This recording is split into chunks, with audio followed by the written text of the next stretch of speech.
सदियों पहले जब इस्लाम की रोशनी अंधेरों को चीर रही थी, एक ऐसा लम्हा आया जब ईमान का इम्तिहान सबसे बड़ा था। एक छोटी सी फौज जो तादाद में बहुत कम थी, लेकिन जज्बे में पहाड़ों से बुलंद। उनके सामने एक अजीम सल्तनत की फौज थी। हजारों तलवारें, हजारों नेज़े और पीछे था बिरहम समंदर। लेकिन इसी वक्त एक जवान जर्नील आगे बढ़ा। उसकी आवाज आसमान तक गूंजी, ए सिपाहियों, पीछे समंदर है, आगे दुश्मन की फौज। अब कोई रास्ता नहीं, या तो फतह या शहादत। ये था तारिक बिन जियाद। 711 का जमाना था। मुसलमान इंदलुस के दरवाजे पर पहुंच चुके थे।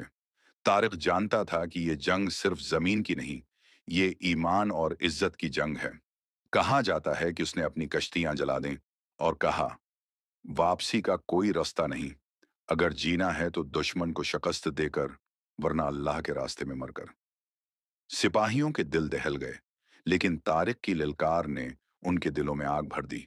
जब मार्का शुरू हुआ तो दुश्मन की फौज पहाड़ की तरह खड़ी थी, लेकिन मुसलमानों ने ऐसी अलगार की कि उनकी सफें टूट गईं। तारिक खुद अगली सफ में लड़ रहा था। हर वार के साथ वो पुकार रहा था, अल्लाह अकबर, और उसकी गुर्ज दुश्मन के हौसले पिघला देती थी। घंटों की लड़ाई के बाद अंदलुस का दरवाजा टूट गया, और वो सरजमीन जहां कभी अजान की आवाज न सुनी गई थी, अब अल्लाह अकबर की सदा से गूंज उठी। लेकिन फतह के बाद तारिक तख्त पर नहीं बैठा, न माल और दौलत का ढेर लगाया। वो सजदे में गिर गया और कहा, यह कामयाबी मेरी नहीं, ये अल्लाह की मदद है। तारीख ने लिखा, तारिक बिन जियाद का नाम आज भी ईमान, गीरत और कुर्बानी की अलामत है।